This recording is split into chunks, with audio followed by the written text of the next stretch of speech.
for us there.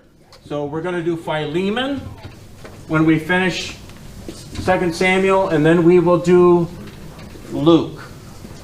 We'll have to come back on Hebrews. I see there's significant interest in Hebrews. We'll plan to come back on that. So that's our plan going forward in the weeks to come. We're in 2 Samuel chapter 18 this morning. The last time we learned about the battle of the counselors. There's two different counselors telling Absalom to consider different plans in his situation with David. And they are giving different counsel. And Absalom ends up with, I believe it's, is it Ahithophel or no, Hushai. Hushai's counsel. He takes that counsel. He doesn't know, though, that Hushai is actually in line with David. And they are sending news through the priestly families out to David about the things Absalom is up to. So today we're going to learn about the actual battle that takes place after this battle of the counselors. If someone would read for us chapter 18, verse 5. 18, verse 5. And the king commanded Joab, Abishai, and Ittai, saying, deal gently for my sake with the young men, even with Absalom. And all the people heard, and the king gave all the captains charge concerning Absalom. Okay, thank you, Brian. What's the special order David's giving to his military commanders? Be kind to the younger ones and easier on them. Go easy on him. Go easy on him. What does that mean on a battlefield? Nothing. Nothing? Yeah, we'll see how it all works out here in a bit. If you do capture them, you're not to kill them or torture them. Okay. So take him alive, but not just alive. Hands off, right? Don't be rough with him, mistreating him, that kind of thing. That's the essence of the order here. But what happens in battle doesn't always go the way you think, right? So we'll see where all of that should go. But all three of the military commanders heard this order. Yeah, all three of them. And all the people heard when the king gave orders. So the people were overhearing. The troops that are with David were overhearing all of this. Let's read on now, verses 6 through 8. Let's see what happens in the battle, 6 through 8. So the people went out into the field against Israel, and the battle was in the wood of Ephraim, where the people of Israel were slain before the servants of David. And there was their great slaughter that day of 20,000 men. So the battle was there, scattered over the face of all the country, and the wood devoured more people that day than the sword devoured. Okay, I'm getting the map here in front of the camera for those who watch from home. And it says, where's the battle located? We're located in the woods of Ephraim, the woods of Ephraim. So here, the hill country of Ephraim, it's talking about this region on the map north of Jerusalem. And apparently David and his troops have come back west. They've come back across the Jordan River to engage them in this location. We're going to talk a little bit about the battlefield and what this will mean for the fight that they're pursuing.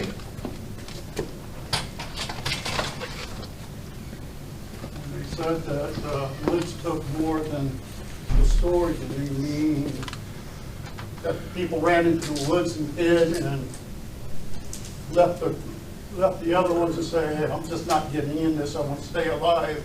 Doesn't mean that, or that the woods actually killed them. Yeah, good question. It doesn't absolutely clarify it for us, does it? Let me describe this country to you a little bit. This is one of the higher elevations in Israel, so it may be up around 2,000 feet. It's mountainous, okay, and it's a lot of this area would be like scrub oak, so maybe 20-foot tall oak trees growing close to the ground. What does that mean for troop movement in a battle? Makes it difficult. It's going to be a mess. It's going to be a mess, isn't it? How might this mess work out for David and his troops? How might it be better for them? It slows down. Going to slow them down. Yeah. It's slowing down the It others. also helps camouflage them, it makes it harder for them to be seen. They're hidden. They can't be seen. Remember, David has the smaller troop at this point, right? He has fewer men. Absalom has been drawing from all of Israel to bring his troops in, larger group, but the woods is kind of going to neutralize some of those advantages that Absalom would have. If they met out in the open field, that would go bad for David and his men. But here, and this must be why they crossed back over and got into these woods, because they thought this would help them in the battle. But yeah, it's a nasty place, is from what they're describing. Whether the troops are dying or giving up or getting separated or whatever, it's keeping them from engaging effectively against David's men. Yes? We ran into similar situations when we were in Panama. We would go out on patrols and it was heavily jungle. Yes. And we had to use our bayonets and stuff to cut ways through, and machetes to cut a path through as you were going. Yeah. You didn't want to be point man. No. No. The radio man. Or radio man. That big antenna would get caught up. In Oh, the I jungle and bet. stuff. Yeah. Oh yeah, all that foliage, all that trouble. Yeah, when we would go hiking as a family, I was always point man. Because you go out on these trails, especially this time of year, and they are covered with spider webs. Yeah. And the family didn't want to walk through the spider webs. So my duty was to take a stick and walk in front of everybody and go like this for about an hour while we were walking through the woods. But not anything like Panama. That sounds miserable, really. It was. We had to take classes on the poisonous frogs and all the poisonous animals and stuff. You had to be aware of what was poisonous, what was not. Yeah. Spiders and things like that. Yeah. Yes. Yeah, so the terrain here is key in what David and his troops are up to and what they're doing. It's going to be a part of their success. You see the cleverness of David as a commander once again coming through. He's experienced. Absalom is not, and he sends his larger army into the woods, of all things. Not the best idea. Let's read now verses 9 through 11. 9 through 11. And Absalom happened to meet the servants of David. Absalom was riding on his mule, and the mule went under the thick branches of the great oak, and his head caught fast in the oak, and he was suspended between heaven and earth, while the mule that was under him went on.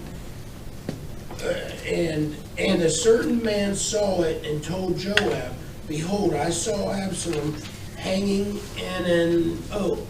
Joab said to the man who told him, What, you saw him? Why then did you not strike him there to the ground? I would have been glad to give you 10 pieces of silver and a belt. Okay, so here is the unusual difficulty, the situation here. What do we learn about David's main commander, Joab, as he answers this fellow who saw Absalom? Very forceful and like it sounds, revengeful. Maybe a little bit revengeful. Yeah. Yeah, he received a direct order from David to do what? Well, not to kill him, but he's telling kill him. Not to kill him, but he's telling this fellow who found him, Why didn't you kill him? go ahead and kill him. Yeah. He's a little bit surprised, isn't he? Joab's a little bit surprised. He's probably surprised that Absalom is this deep into the woods with the fighting. Like they had told David, stay out of it because you're the commander. Here Absalom got into the thick of it and into trouble as a consequence. And then riding a mule. You're trying to ride a mule Through them. under scrub oak. Yeah, you can see why he got caught in the tree. You remember what Absalom's hair was like? He had really long hair. Really long hair. And that it's so strong, apparently, it gets caught in the tree. This is why they shaved your head, Mike, when they sent you into the jungle. Yeah. Okay?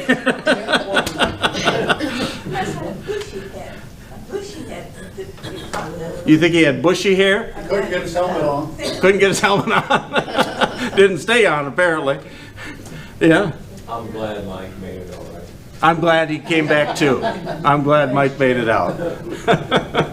But yeah, if you can imagine getting caught by your hair and not being able to get down, being suspended that way, how probably painful and frustrating. Diane's got this look on her face like, oh my word. Yeah. I was watching a YouTube video the other day, and there are these two girls, and they were making taffy. They were pulling taffy, and they were pulling it like this, and it broke all of a sudden, and it flipped up and landed right in this girl's hair with the long hair. Getting stuff in your hair is crazy. Crazy stuff. Gum caught in your hair, and Mom was taking it out. Oh yeah, yeah. Then Mom comes and combs it, and you scream the whole time. Oh dear. Yeah, so there is Absalom hanging by his hair, helpless, in a scrub oak. Let's look for just a second. It's quite a picture, isn't it? He's hanging in there, isn't he? He's hanging in there. I'm going to look at that passage again, because there was something I wanted to comment on here. Caught his head fast, suspended. A certain man, notice it doesn't name the guy. A certain man, no names, please, saw it and told Joab, behold, I saw Absalom hanging in the oak. And then look at the wording here, at least the way it's translated in the ESV. What? You saw him? Is how it's expressed, you know, is real surprise. He really shouldn't be there.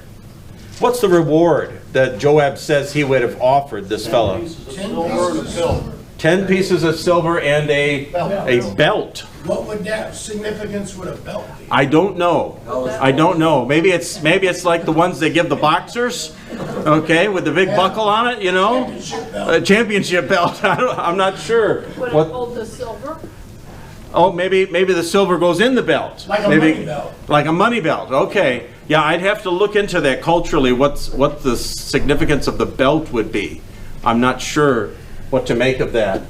But It's another garnishment of the military, where, you know, you would get a Medal of Honor or something like that. okay. Consider that some type of military. Could be like we give out ribbons and medals to people who make accomplishments in the military.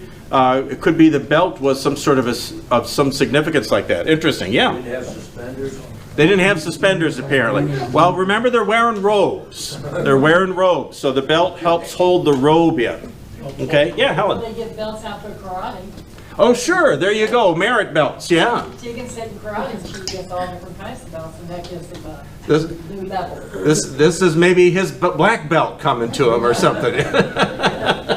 Interesting. Yeah, we'll have to look into this belt thing. I'm just not sure what to make of it. Verses 12 to 15 now.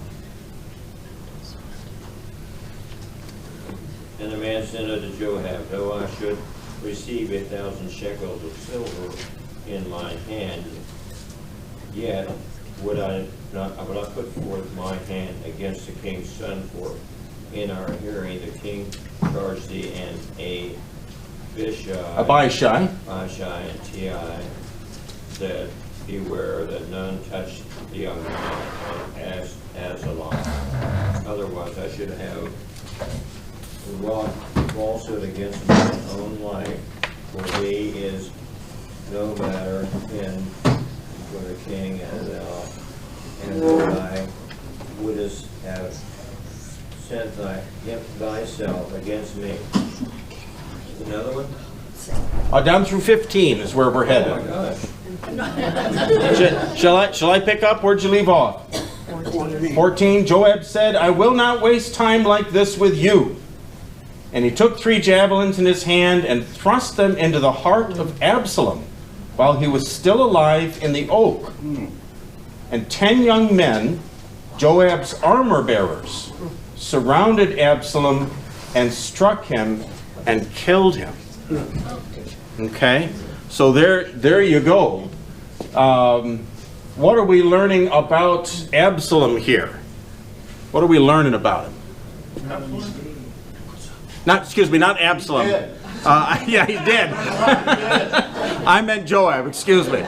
What are we learning about Joab here? Very spiteful, like I said, very spiteful, revengeful, forceful, disregarding the king's word, He's ignoring the king's orders, isn't he? even after the other person told him why he Yeah. didn't do it. Because, hey, it's bringing this against me now because we were told not to do this. Yes. Yeah. He's quite a bold character, isn't he? This Joab. He's quite a bold character, ignoring the king's orders, going ahead and killing Absalom as he does. Now, think about this with me. If you throw 3 javelins into the heart of a soldier, he dead. Yeah. So what is it these young men are doing? They're doing it just to say, hey, what does him, we did it too, so try to get some honor out of it, even though they're not honorable doing it, but, Yeah. you know, they can say, hey, you know, he did it and I did it, but it Yeah. was only protecting him or following our leader's orders. Yeah. It sounds to me like he's got 3 javelins now. Maybe he's wearing some chest protection. And that's keeping him alive under the circumstances. But it sounds like battle mutilation, doesn't it? I mean, 10 guys come and take a crack at him. That shows the anger, doesn't it? How they despise this guy. That they're going to treat his body this way. That's what I'm kind of picking up as I read the passage here. They're being disrespectful to the body and the person for what they've done. Yeah, I don't think they're thinking at all about David's orders. No. I don't think they're thinking about that at all. They saw an opportunity to get revenge on Absalom for the things that he had done and put them through. And also their loyalty to David probably is in the background of this. He shouldn't have done that to our commander. And so they pretty much, it's pretty nasty. If we go back and look at what we earlier read about Joab, we find Joab was a very brave warrior. He was very cool-headed, okay, in different battles. He's a very good leader of his men. But Joab did not always follow orders. There's another situation back in chapter 3 that we see Joab getting involved in revenge. When one of, what, say again? No, what a surprise, right? You go through those battle experiences and they change you, don't they? You see things a little differently, maybe. You see reality, because if he doesn't kill him, he's going to have to kill him later. Okay. There's no ifs, ands, or buts with this guy. If he gets away and he rallies his troops, a lot more Israelites, or followers of David in this case, could die. And so you take advantage of that opportunity, and this is pragmatic, isn't it? It's pragmatic. You take advantage of that opportunity, and David's orders, well, he's not worried about that at the time. He's worried about winning and settling the battle. Earlier, he murders a rival commander who had come over to David's side. This was from Saul's side of the family. He was a general on Saul's side of the family. He came over to David and wanted to make peace and join David's team. And Joab gets angry at David, tells him what for. It shows you a little bit how close they were, that he could talk to David this way. And then he calls out to this other general, and he says, "Oh, come meet with me. Come." And then he gives him the knife. So we get a real picture of Joab here, and the pragmatic, ruthless warrior that he is in these situations. Yeah. How do you think this is going to go over with David? Oh, well. Think this general will get fired? We just heard about generals being fired over in Ukraine, I think it was, because one of the F-16s crashed. And one of the generals got fired over there. And Putin's been firing generals Left and right. left and right, over and over again. So you think David's going to fire Joab? We'll watch for that. We'll watch for it, see what happens. Okay? Interesting situation. Verses 16 to 18 now. Verses 16 to 18. Joab blew the trumpet, and the people returned from pursuing after Israel, for Joab held back the people. And they took Absalom and cast him into a great pit and in the wood. They buried great heap of stones upon him, and all Israel fled everyone to his tent. Now Absalom in his lifetime had taken and reared up for himself a pillar, which is in the king Baal, for he said, "I have no sons to my name in remembrance," and he called the pillar after his own name, and it is called unto this day Absalom's place. Huh. He's making monuments for himself. Yeah. He couldn't have been in office very long. That was pretty quick that he started making monuments to himself. Interesting. It gives us another picture of Absalom, doesn't it? That he was so quick to do this. Narcissistic, yes, I think so. I think we're getting a picture of him as a narcissist here. What's Joab doing here, verses 16 to 18? How does he now respond that Absalom is dead? Let everybody know by blowing the trumpet. He blows the trumpet. There's no need to fight anymore. The need to fight has probably passed. Okay, they probably had signals on their trumpets, just like like in Civil War or things like that. They blow a certain call, and you'd know what that meant. Troops came back from pursuing Israel, so they left off the fighting, and Joab restrained them. It said, this goes along with what John was saying about trying not to get so many people killed, right? Get rid of the problem, and then stop the fighting.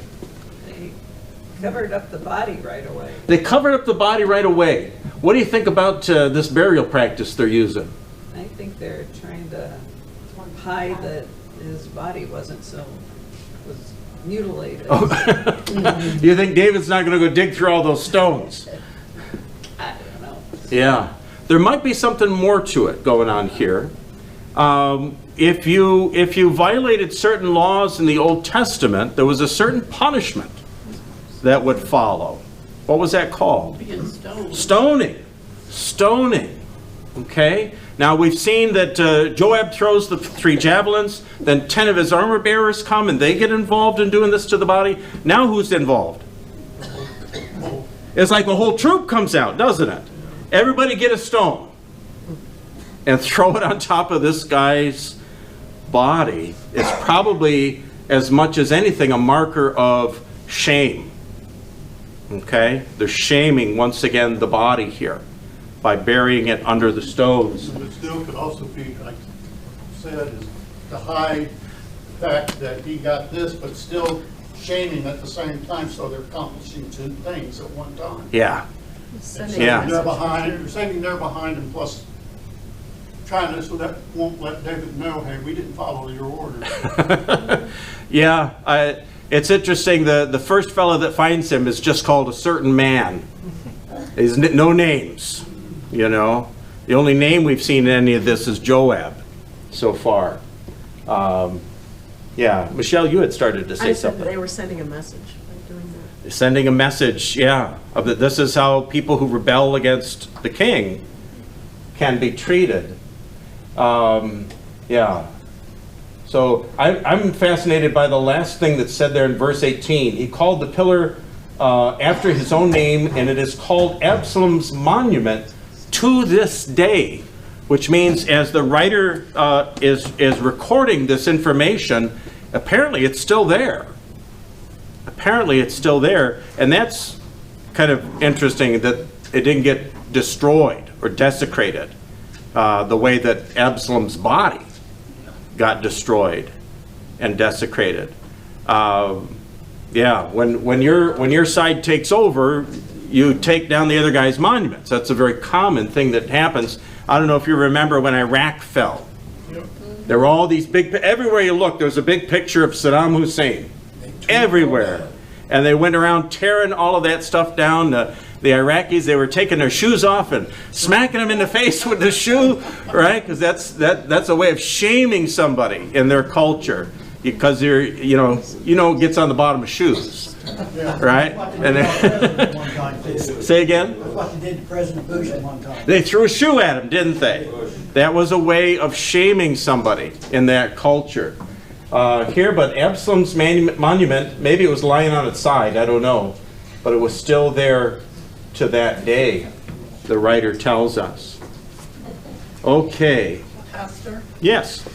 if they put him in the woods, are they hiding him? Maybe they don't want anybody to find the body. Okay.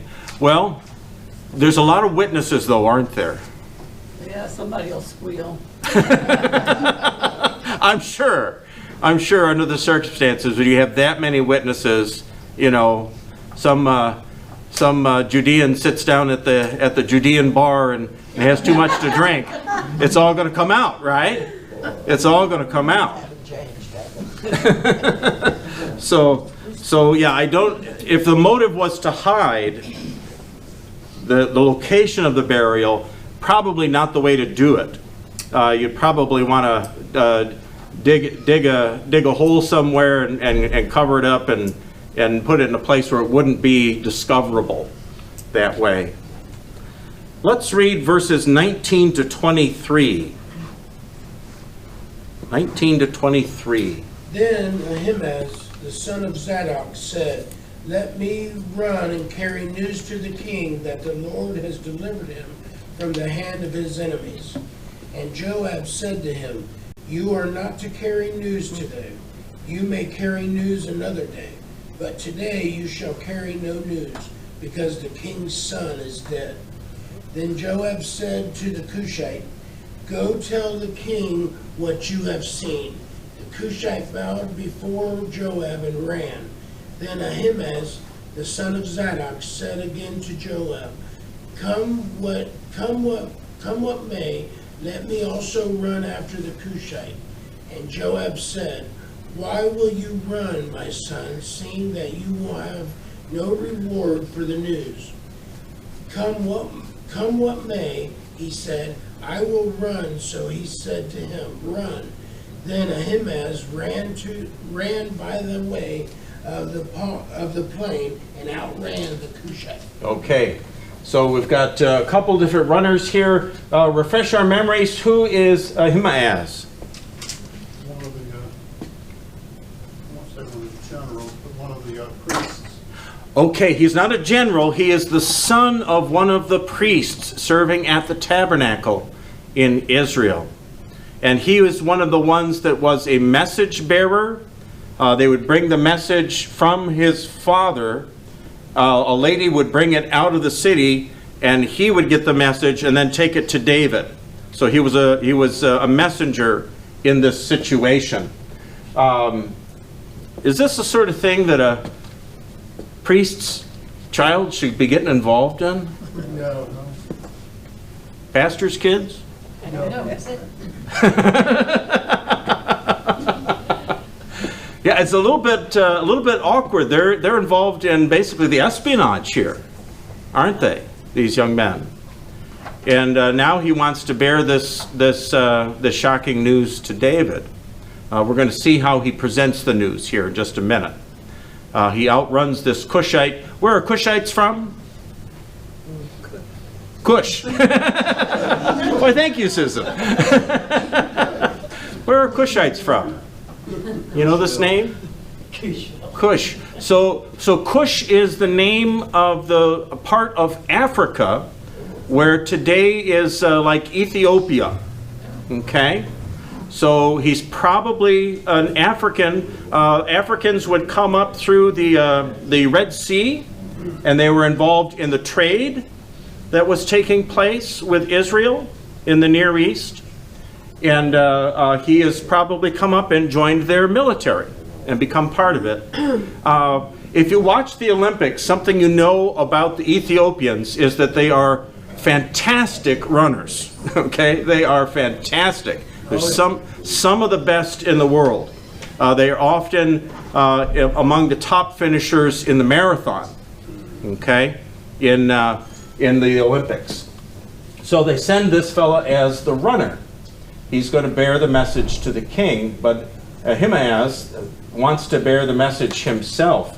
Whether he's just excited about this, Joab doesn't want him to run. He may be thinking, well, you get there and you tell this bad news to the king, and what might the king do? Get angry. He might get angry with you for being the bearer of bad news. So he may be protecting. He may be protecting. I'm going to read verses 24 to 30 here. What time are we at? 5 after. Okay, we've still got a little bit of time. I'm going to read verses 24 to 30. It's a longer section of the story here. Here we go. Now David was sitting between the two gates, and the watchman went up to the roof of the gate by the wall.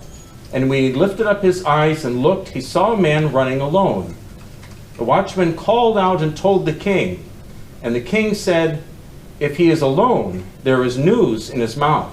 And he drew nearer and nearer. The watchman saw another man running.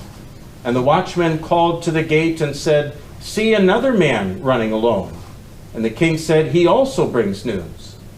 The watchman said, "I think the running of the first is like the running of Ahimaaz, the son of Zadok." And the king said, "He is a good man and comes with good news." I'm going to pause there and make a few comments. It's interesting that they can tell by how he's running who it is. He's recognized by his running here, that what they notice. The setting here, we've talked before about the city gate. And these were chamber gates. This one sounds like a little bit simpler gate. They're built like this, and then you have walls extending to the sides. And David is down here between the two entrances. Okay? Common place to hang out where the elders of the community would typically hang out. And there David is waiting for the news as these men are running to him. I'm going to read on now from verse 28.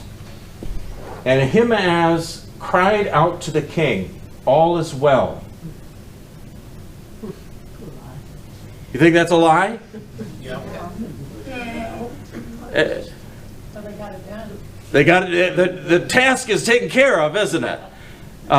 It depends on your perspective, doesn't it? It depends on your perspective. All is well. And he bowed before the king with his face to the earth and said, "Blessed be the Lord your God, who has delivered up the men who raised their hand against my lord the king." What's he announcing? Saying otherwise dead, and those that went against him is dead. Okay, those who are against him are dead. Basically, your son's dead. Well, he doesn't name the son, though, specifically, does he? He doesn't name him specifically. His enemies. He's telling him that the battle is over and your side won, isn't he? He's telling him the battle is over, your side has the victory. And he does it through a blessing. I think that's an interesting thing, isn't it? He does it through a blessing to him. And the king said, "Is it well with my young man Absalom?" You see where the king's mind is, don't you? His mind is on his son, He stopped worrying or thinking about the troops. Ahimaaz answered, when Joab sent the king's servant, your servant, I saw a great commotion, but I do not know what it was. Is he telling the truth here? No. Probably not. Okay, he's probably lying. Why is he lying? Because he was there with the rest of them. Okay. Throwing stone. Yeah, there was a lot of activity there that he would have been a witness to as a part of the military. And he doesn't want to tell David, though, does he? He doesn't want to tell that part of the news. You wonder whether he wanted to maybe soften the blow by bringing some of the news first and telling it. And the king said, verse 30, turn aside and stand here. So we turned aside and stood still. And standing in that culture, if you're someone standing before another person, that's a posture of service. I'm ready to serve you. Okay? So David says, wait here. You're my servant, wait here. So there is that trip out. We're going to now have somebody read about the Cushite and his report. Someone read verses 31 to 33.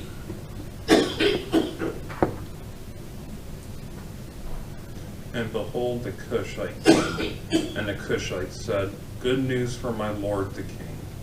For the Lord has delivered you this day from the hand of all who rose up against you. The king said to the Cushite, is it well with the young man Absalom? And the Cushite answered, may the enemies of my lord the king and all who rise up against you for evil be like that young man.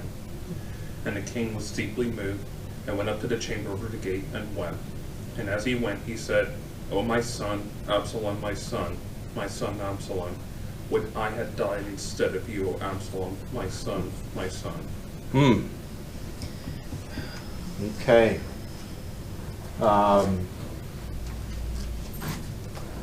The Cushite gives almost like a little speech here, doesn't he? I wonder if he probably, as he was running, he was thinking, what will I say to the king? He's probably composing this in his mind. May the enemies of my lord, the king, and all who rise up against you for evil be like that young man. Which is indicating that Absalom had died on the field of battle. They're trying to soften the news here to David. How does David take it, though?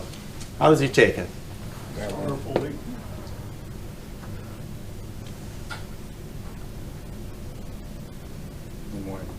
He's in mourning, isn't he? He's in mourning. What does he keep saying over and over again? His son's name. Absalom, my son, my son. When you see repetition in a biblical passage like this, it's often an expression of mourning. Okay? When Jesus looks out over Jerusalem, he says, O Jerusalem, Jerusalem, how often would I have gathered you like a hen gathers her chicks under her wings, but you would not. Okay? It's an expression of mourning. David is heartbroken. Should David be heartbroken? Yes. Yeah. Yes? He's just won the victory, though. Yeah, but it's Still his son. It's still his son. But it's still his son, isn't it? We're getting a real picture of David here, aren't we? And who he is. And there's a soft-heartedness about David, especially for someone who had been involved in war so much. There's a soft-heartedness in David. War against his son, with his son, too. Say again. At war with, against his son. At war with his own son. It's your own flesh and blood. And still he does not, He still loves him. yeah, he still cares about his son and does not want to see this happen to him. He's regarding it like a tragedy instead of a victory as all of this unfolds. What do you think, family? Think about your family. Think about how occasionally you get into it with your family.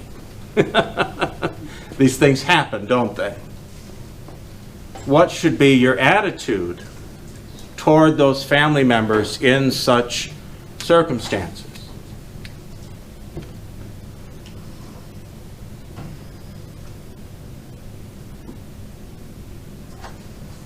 Forgiveness. Okay? An attitude of forgiveness, an attitude of mercy.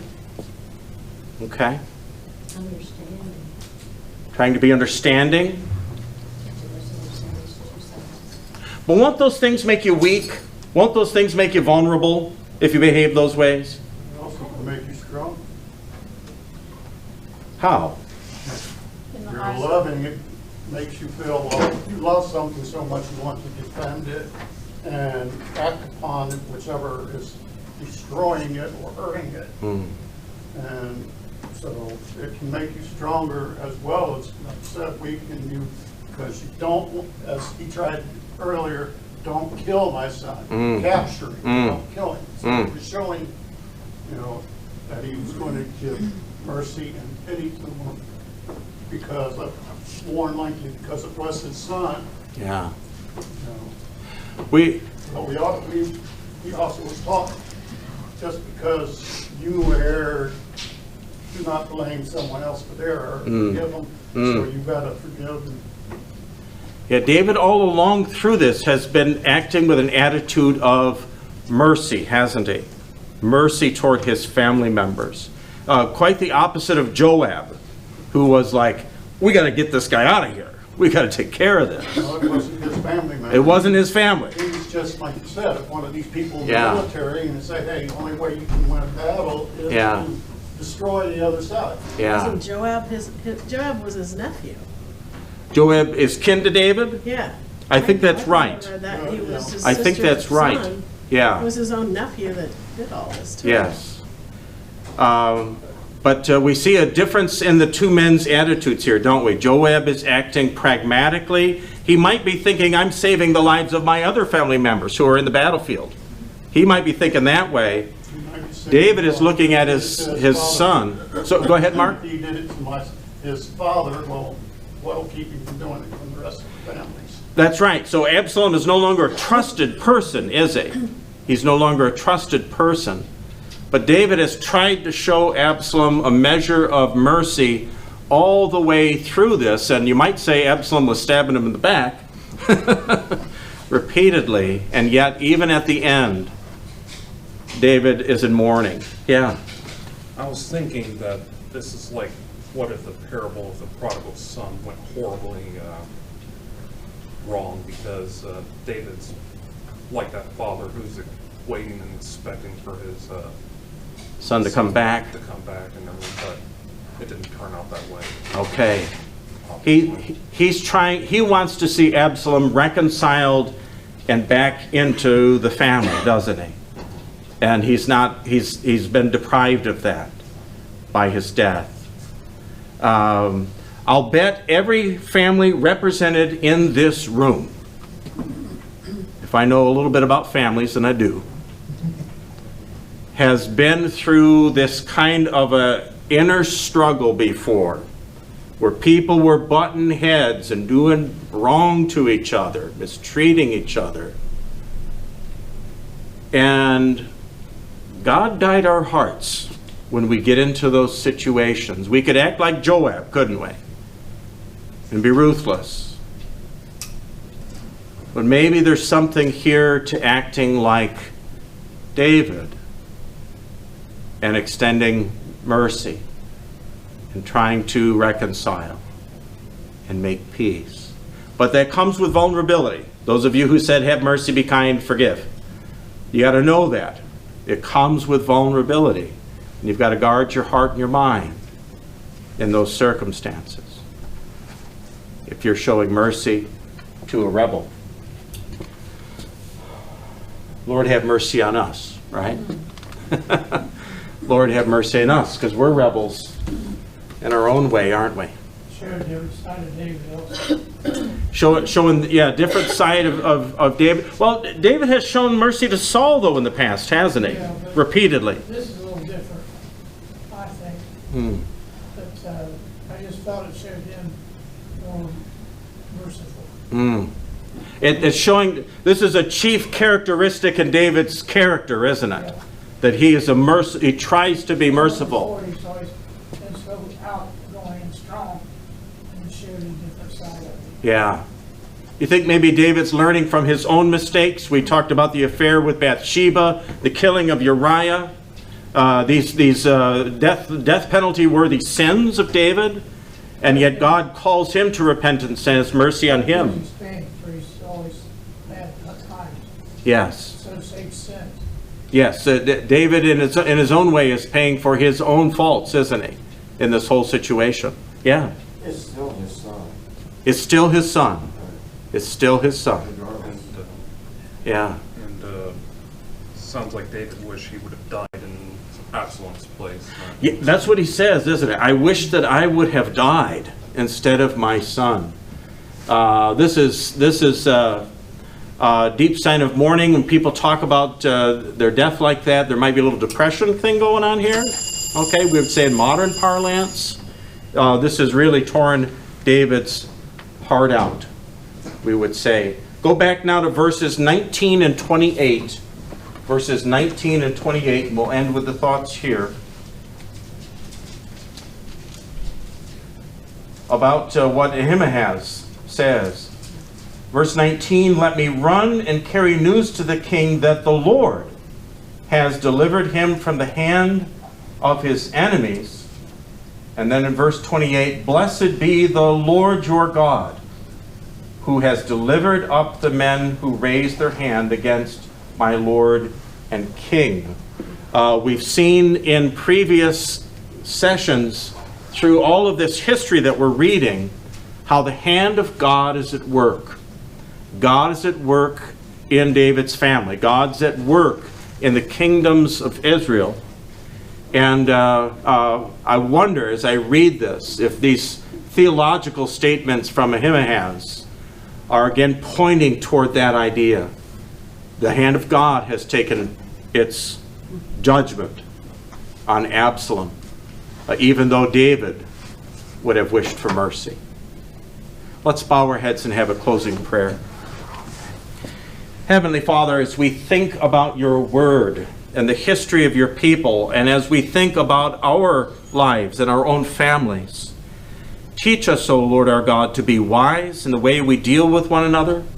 Give us wisdom as parents and grandparents as we deal with rebels in our families, to know when to be disciplining and when to show mercy. Give us that wisdom through our Lord Jesus Christ, in whose name we pray. Amen. Thank you, folks.